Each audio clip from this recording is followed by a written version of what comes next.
Bonjour et bienvenue sur Renaud Roussel Nutrition pour ce podcast numéro 7. Je vais vous parler aujourd'hui du collagène. Je reçois beaucoup de questions au sujet des compléments alimentaires en collagène tant le sujet est devenu récurrent dans les médias. Le marché est tellement florissant et juteux que les marques et les produits se multiplient tels les pains dans le récit des évangiles. Il y en a pour tout le monde. Alors évidemment, il ne s'agit pas ici du salut offert à tous, mais d'argent à prendre au plus grand nombre en conservant toutefois l'aspect miraculeux, ça aide à vendre.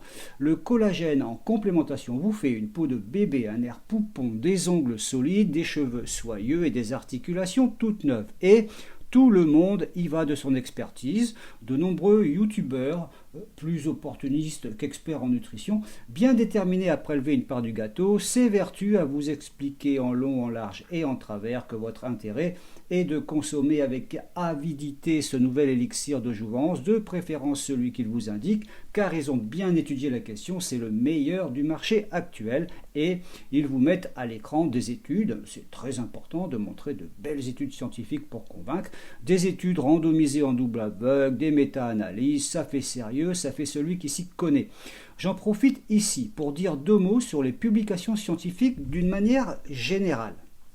Il faut savoir que le domaine de la publication scientifique est un domaine des plus corrompus qui soit. Et comme on a affaire à des gens très intelligents qui investissent des dizaines, des centaines de millions de dollars dans des études scientifiques, ils savent très bien orienter les dites études dans le sens qui leur sied. Si un laboratoire investit 100 millions de dollars dans une étude qui, grâce à une conclusion favorable, lui permettra de faire des profits considérables, la conclusion sera favorable, soyez-en sûrs. Personne n'investirait de telles sommes d'argent pour une conclusion défavorable. Ça, c'est de la pseudoscience, c'est-à-dire que le commanditaire d'une étude construit ou demande à ce qu'on lui construise une étude, et il paie cher pour cela, de façon à arriver à une conclusion préalablement déterminée. La science, c'est l'inverse. On fait une étude et on arrive à une conclusion qui peut éventuellement mener à faire d'autres études pour peaufiner la recherche, mais en aucun cas la conclusion est déterminée à l'avance. Concernant les études sur le collagène, que ce soit des études randomisées en double aveugle ou des méta-analyses, la plupart d'entre elles sont aujourd'hui retoquées par les revues de publications scientifiques elles-mêmes qui reçoivent des lettres à l'éditeur d'équipes de scientifiques qui remettent en question les conclusions de ces études. Donc retoquées ou en passe de lettres, retournées à l'envoyeur avec la demande express de revoir la conclusion, tant les biais d'études sont nombreux et les conflits d'intérêts évidents. Mais les commanditaires s'en moquent bien, car il peut se passer plusieurs années entre le moment de la parution et le moment de la mise en défaut, et pendant ce temps, l'étude a porté ses fruits. Lorsque l'on s'intéresse à une étude, on ne fait pas que lire le titre, le résumé et la conclusion. On lit tout en détail et on relève les biais d'études, et ils sont nombreux, les biais d'études possibles, de méthodologie, de sélection, de confusion, d'interprétation, de collecte de données fiables, de statistiques, etc. Mais avant cela, on cherche le commanditaire. Si c'est un laboratoire producteur de collagène qui finance une étude sur les bienfaits du collagène, on s'arrête là. Le conflit d'intérêts est clair, ce n'est pas recevable. Ensuite, on regarde les liens actuels ou anciens des scientifiques qui dirigent l'étude avec le commanditaire. Si un des scientifiques de l'étude perçoit un salaire ou a été salarié de l'entreprise commanditaire, il y a conflit d'intérêts. Et dans notre cas précis sur le collagène, si un des scientifiques de l'étude fait des conférences rémunérées sur les bienfaits des compléments de collagène, il y a conflit d'intérêts. Certaines études sont de véritables publicités cachées. Ce n'est pas parce que les auteurs d'une étude déclarent à la fin de celle-ci qu'il n'y a aucun conflit d'intérêt qu'il n'y en a pas. Certains youtubeurs experts, honnêtes, mais quelque peu crédules, vous expliquent qu'une telle accumulation d'études démontrant les bienfaits d'une complémentation en collagène est la preuve ultime de la véracité de ces études. C'est tout de même d'une ingénuité amusante. Lorsqu'un laboratoire fabriquant des compléments de collagène finance une étude sur les bienfaits d'une complémentation en collagène sur les douleurs fonctionnelles du genou, pour ne prendre qu'un exemple existant parmi tant d'autres, et que les scientifiques de l'étude observent pendant plusieurs semaines deux groupes de personnes spécifiquement choisies et que les participants de l'un des deux groupes qui prennent un complément de collagène présentent au final de nettes améliorations en ce qui concerne les douleurs de genoux, alors que les participants de l'autre groupe qui ne prennent pas de complément ne présentent aucune amélioration, Très bien, mais l'étude ne dit rien de l'alimentation des participants durant ces semaines d'observation. Juste qu'ils prennent ou ne prennent pas de compléments en collagène. Et ça, c'est un biais d'étude sérieux. Cette étude omet d'étudier un troisième groupe qui, si les participants avaient reçu une alimentation naturelle parfaitement adaptée, sans aucun complément, aurait eu exactement les mêmes résultats, voire de meilleurs encore, que le groupe des personnes recevant la complémentation en collagène.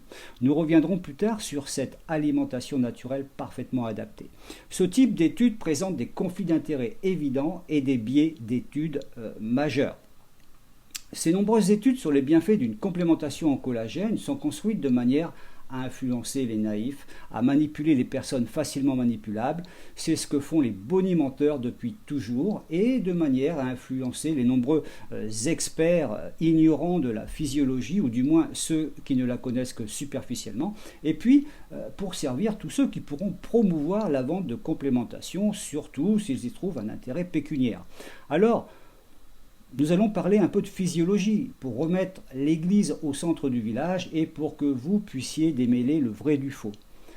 Tout d'abord, le collagène n'est pas une protéine interespèce. Chaque espèce produit ses propres protéines et donc son propre collagène. Une protéine n'est pas absorbable par la muqueuse de l'intestin grêle en l'état pour être directement métabolisée.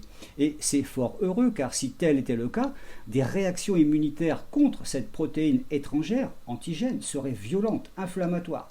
Ceci vaut également pour des morceaux de protéines, donc de collagène aussi. On voit tout de suite le danger que peut représenter une prise massive, concentrée de collagène en complémentation pour les nombreuses personnes qui présentent une perméabilité intestinale telle que des morceaux de collagène pourraient finalement passer à travers la muqueuse altérée du grêle. Les personnes souffrant d'une perméabilité intestinale ont déjà suffisamment de troubles immunitaires pour ne pas aggraver leur état. Il est donc irresponsable de conseiller de prendre des compléments de collagène de manière globale. Un expert doit savoir à qui il s'adresse en particulier, qui est la personne qu'il a en face de lui et qu'il conseille. Une protéine de collagène ou un morceau de protéine de collagène de bovin, de porcin ou de poisson ne va pas comme par miracle ou par magie être absorbé puis métabolisé pour incorporer directement notre collagène. Ça n'existe pas. Tout comme une protéine de steak de bœuf ne va pas aller s'intégrer directement à nos propres muscles. Ça ne fonctionne pas de cette manière. Nous fabriquons nos propres protéines. Aucun collagène du monde extérieur ne va intégrer notre propre collagène. Ça, il faut bien l'entendre, l'accepter. Nous produisons notre propre collagène par le biais de cellules spécialisées prévues à cet effet. Les fibroblastes pour la peau, les ostéoblastes pour les os, les chondrocytes pour les cartilages, les tendinocytes pour les tendons, les kératocytes pour la cornée, etc. La nature et l'évolution des espèces n'auraient pas créé des cellules spécifiquement prévues pour produire du collagène adapté à chaque organe s'il suffisait d'en absorber. Ce sont donc des cellules spécifiques d'origine mésenchymateuse, issues de la moelle osseuse, qui migrent vers des endroits bien définis et qui synthétisent notre propre collagène, morceau par morceau, en fonction des besoins spécifiques des os, des dents, des vaisseaux sanguins, des cartilages, des tendons, des aponevroses, des fascias ou de la peau. Il existe au moins 28 types de collagène différents. Les fibroblastes, par exemple, les cellules qui fabriquent le collagène de la peau, fabriquent également de l'acide hyaluronique et d'autres glycosaminoglycanes, de l'élastine, de la réticuline. Bref, toutes les cellules chargées de produire du collagène fabriquent également tout ce dont nous avons besoin pour notre intégrité structurelle. Nous sommes là dans un monde microscopique où tout se construit morceau microscopique par morceau microscopique pour être assemblé et former au final nos grosses protéines de soutien.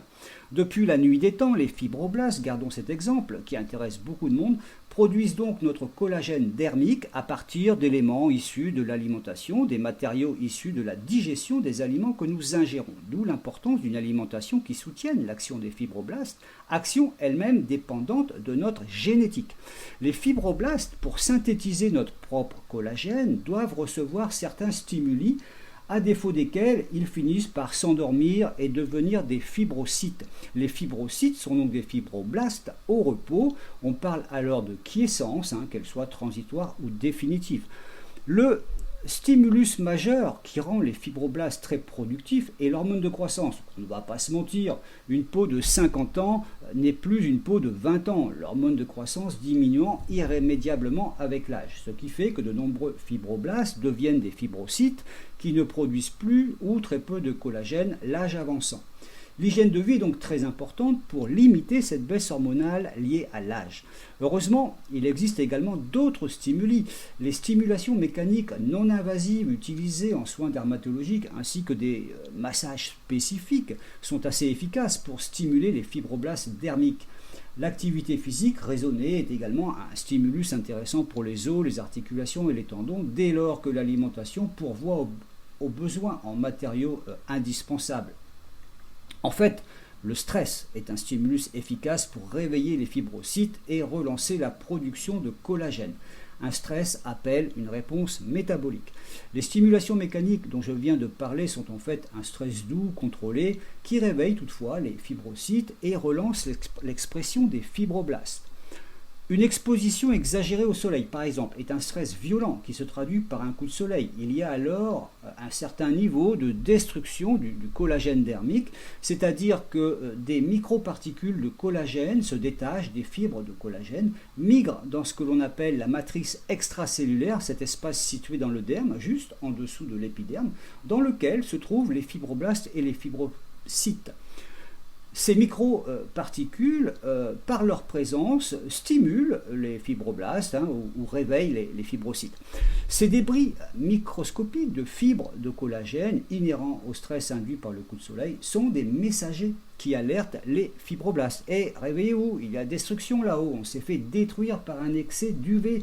Alors faites votre boulot, fabriquez du collagène tout neuf et réparez le collagène lésé et aidez à la cicatrisation.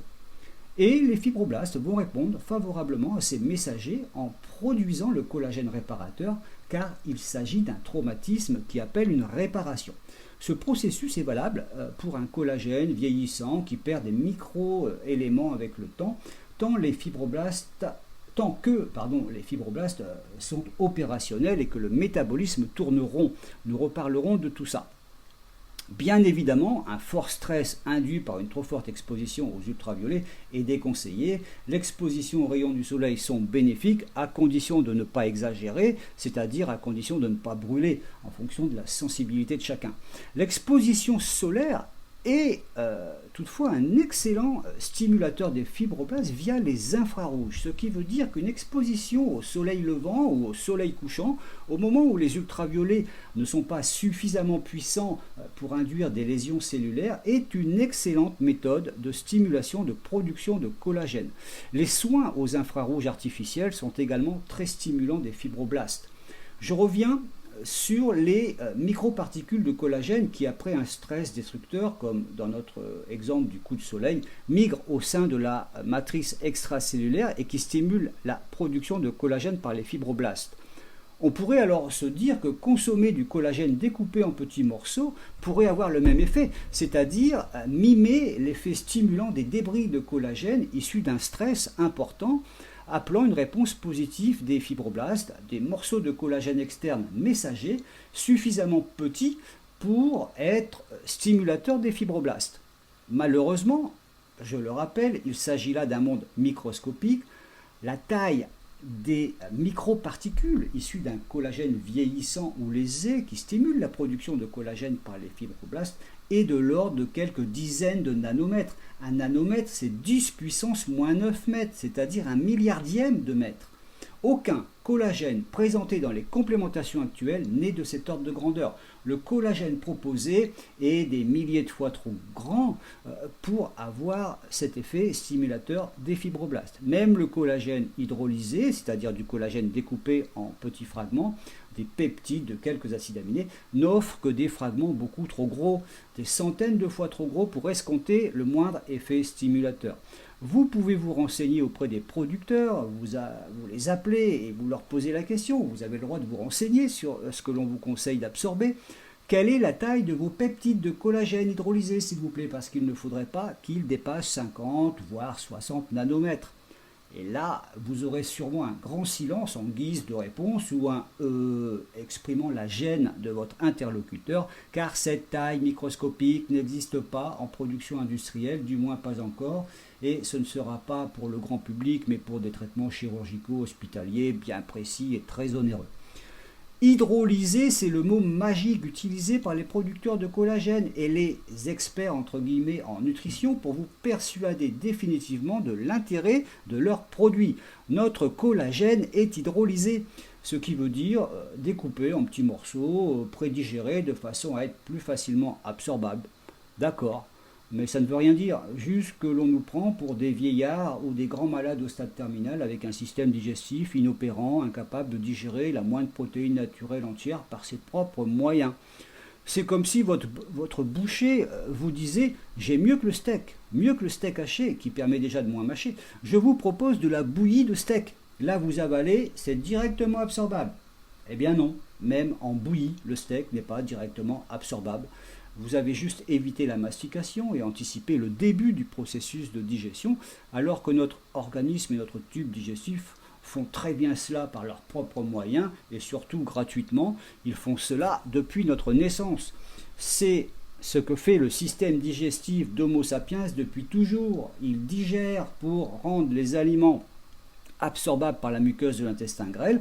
Il a toutes les enzymes nécessaires pour cela, des protéases, et elles sont nombreuses les protéases, des endopeptidases, les plus connues, la trypsine, chymotrypsine, les élastases, les élastases pour les principales, et puis des exopeptidases comme les carboxypeptidases A et B. Toutes ces enzymes, difficile à dire, vont découper les protéines par leur extrémité, par leur centre, rien ne leur résiste. Même en bouillie, la viande aura besoin d'un processus digestif complet jusqu'à ce qu'elle soit réduite à l'état d'acide aminé libre ou de di ou de tripeptides pour que ces éléments puissent être absorbés par la muqueuse du grêle. Mais ce n'est pas terminé, la nature est extrêmement fine, le traitement digestif se poursuit même pendant le processus d'absorption. Et ça, les vendeurs de collagène se gardent bien de vous le dire. Si les di ou tripeptides sont effectivement absorbables par la muqueuse du grêle, et même plus facilement d'ailleurs que les acides aminés libres, ils continueront de subir les assauts d'autres enzymes, des peptidases membranaires, des aminopeptidases neutres et acides, des dipeptidylpeptidases au moment de leur absorption. Et aussi durant leur traversée de l'entérocyte, c'est-à-dire durant la traversée de la muqueuse vers la voie sanguine par des di ou des tripeptidases cytoplasmiques, pour que les di ou tripeptides soient également découpés en acides aminés. Bref, après tout cela, assez peu de peptides se retrouvent dans la circulation de la veine porte. Hydrolyser n'est donc qu'un argument marketing très bien pensé, certes très malin, mais un argument totalement fallacieux. Un autre argument fallacieux est celui-ci. Notre collagène hydrolysé est riche en hydroxyproline. Les mots savants que ça impressionne. Hydrolysé et en plus riche en hydroxyproline pour le même prix, monsieur dame. Ne passez pas à côté de cette affaire. Décidément, les bonimenteurs sont prêts à tout. Alors, sachez que l'hydroxyproline est un acide aminé dérivé de la proline, comme son nom l'indique, et que le collagène en est forcément riche, puisqu'on ne le trouve presque exclusivement dans le collagène. Un collagène riche en hydroxyproline, c'est donc un pléonasme ou une lapalissade, comme vous voulez. De plus, cette hydroxyproline étant un élément fondamental du collagène, parfaitement connu, qui vient renforcer la stabilité, la solidité de sa structure, eh bien on vous la vend comme un élément de source externe déterminant venant renforcer votre propre collagène. Et c'est là que le bât blesse et que l'ignorance de l'expert entre guillemets se révèle, car l'hydroxyproline d'un apport élémentaire donc exogène ne peut en aucun cas être utilisée par les fibroblastes par exemple comme matériau de construction du collagène. Nous ne sommes pas équipés génétiquement pour cela. Nous sommes physiologiquement capables d'utiliser la proline alimentaire mais pas l'hydroxyproline. Nous pouvons éventuellement réutiliser la proline de l'hydroxyproline après l'action d'enzymes hépatiques comme l'hydroxyproline déhydrogénase, un métabolisme qui mène à la formation d'oxalate. Donc attention aux surcharges artificielles non physiologiques en hydroxyproline. Mais jamais nous n'utilisons l'hydroxyproline exogène, ni même celle issue d'une dégradation de notre propre collagène. C'est impossible. Cet argument est donc soit un mensonge éhonté, soit le signe évident de l'ignorance en physiologie du conseilleur. L'hydroxyproline étant effectivement un élément fondamental de la stabilité du collagène, et notre organisme étant incapable d'utiliser une source exogène ou même endogène, ce dernier doit donc procéder lui-même à l'hydroxylation de la proline une fois celle-ci intégrée dans les chaînes polypeptidiques lors de la production de collagène. L'hydroxylation est un processus chimique particulier, alors pour les initiés, c'est la voie du glutamate, qui doit passer par une action, en tout cas par une action enzymatique de la prolyl hydroxylase, en présence de vitamine C et de fer qui va à partir de la proline la dériver en hydroxyproline ou la lysine en hydroxylysine. Ce processus biochimique d'hydroxylation doit donc se faire impérativement durant l'assemblage, morceau par morceau, acide aminé après acide aminé, en suivant un ordre d'assemblage bien précis déterminé par le codage génétique. Le collagène est une grosse protéine, c'est une structure unique en triple hélice polypeptidique, donc un enlacement de 3 chaînes d'un assemblage linéaire d'acides aminés bien précis qui ressemble physiquement, pour que vous ayez l'image, à cette grosse corde lisse en chanvre des gymnases scolaires qui a posé tant de problèmes à de nombreux élèves de collège, cette grosse corde redoutable constituée de plusieurs brins torsadés.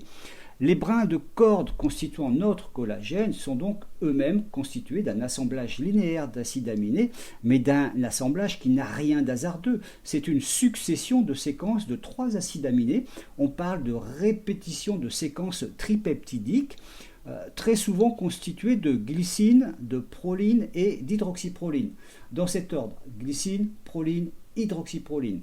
Il existe également d'autres assemblages possibles de tripeptides comme glycine, proline et un acide aminé autre que l'hydroxyproline, ou glycine, un autre acide aminé puis proline, ou encore glycine, un autre acide aminé puis encore un autre acide aminé. Il y a donc plusieurs combinaisons possibles, et parmi les autres acides aminés, il peut y avoir la lysine, l'hydroxylysine ou la lanine. Plus il y a de séquences triptydiques, glycine, proline, hydroxyproline dans la triple hélice de collagène, plus celui-ci est stable et résistant.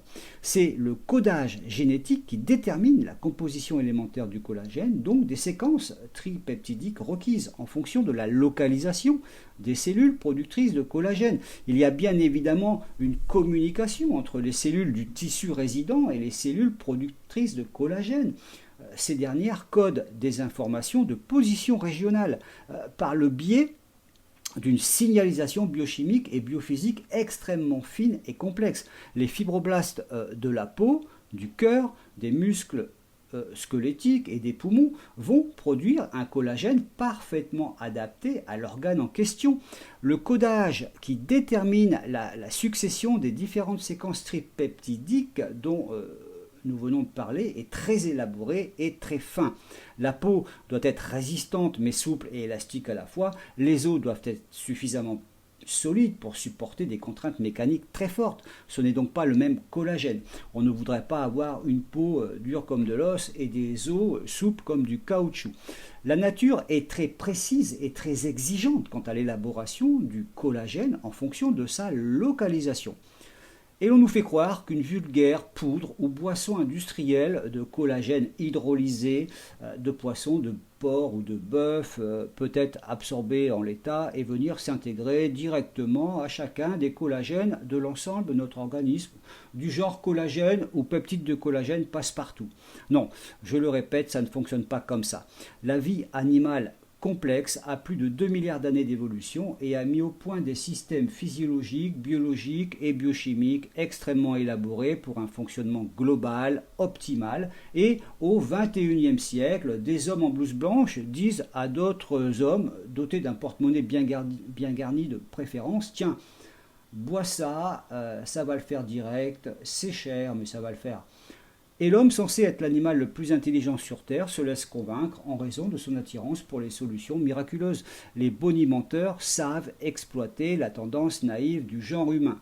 Donc, pour stimuler les fibrocytes, ces cellules rachitiques, souffreteuses, et retrouver des fibroblastes vaillants, producteurs de collagène, l'exposition aux infrarouges est très utile, nous l'avons vu, consommer du fer et de la vitamine C également, je parle d'un fer alimentaire, dans une alimentation naturelle, pas en complémentation. Il faut bien sûr avoir une bonne hygiène de vie pour éviter une baisse hormonale prématurée. Donc, le tabagisme et une consommation d'alcool importante sont à proscrire, comme vous pouvez vous en douter. L'exercice physique est stimulant également, nous l'avons dit. L'alimentation est capitale, bien évidemment. Les fibroblastes ont besoin de tous les matériaux nécessaires pour élaborer les protéines de collagène. Il faut donc de la glycine en quantité suffisante, puisqu'elle est l'élément principal constitutif des chaînes triptydiques entrant dans la constitution du collagène.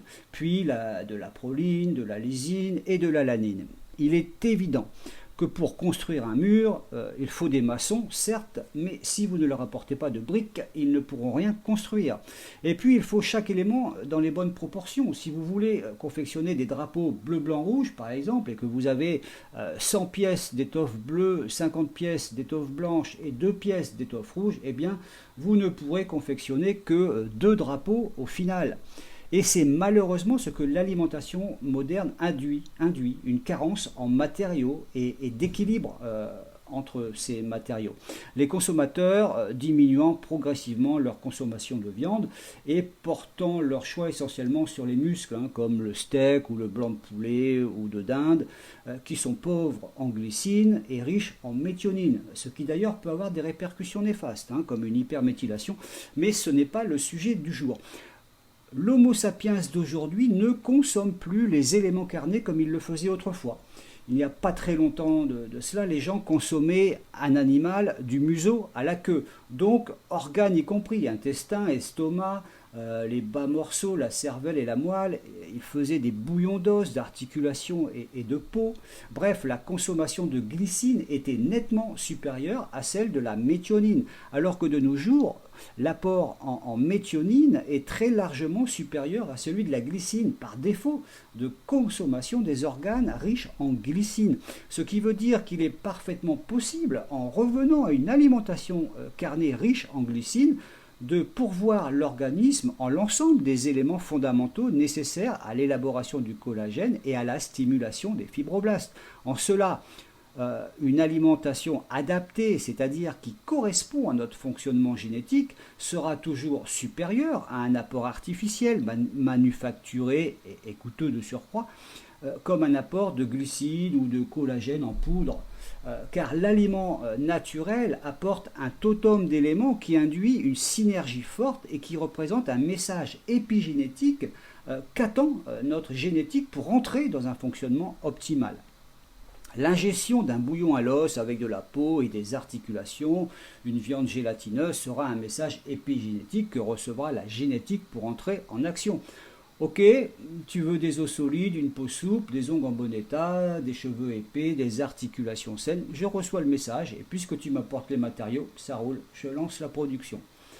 Quant au fameux collagène en complémentation divers et variés, il ne représente au mieux qu'un apport de matériaux utiles, certes, hormis l'hydroxyproline et l'hydroxylysine, pour l'élaboration de notre propre collagène, mais en aucun cas il n'apporte un collagène ou des peptides de collagène qui iront rejoindre et supporter directement notre collagène, puisque ça ne fonctionne pas de cette manière. D'autant que vous pouvez avoir en prime avec votre poudre quelques métaux lourds issus de la manufacture des différents produits proposés, des mycotoxines bien abrasives et destructrices de la muqueuse intestinale et bien d'autres petites surprises éventuelles. On ne maîtrise pas vraiment ce que l'on met dans son tube digestif lorsque l'on consomme ce genre de produits.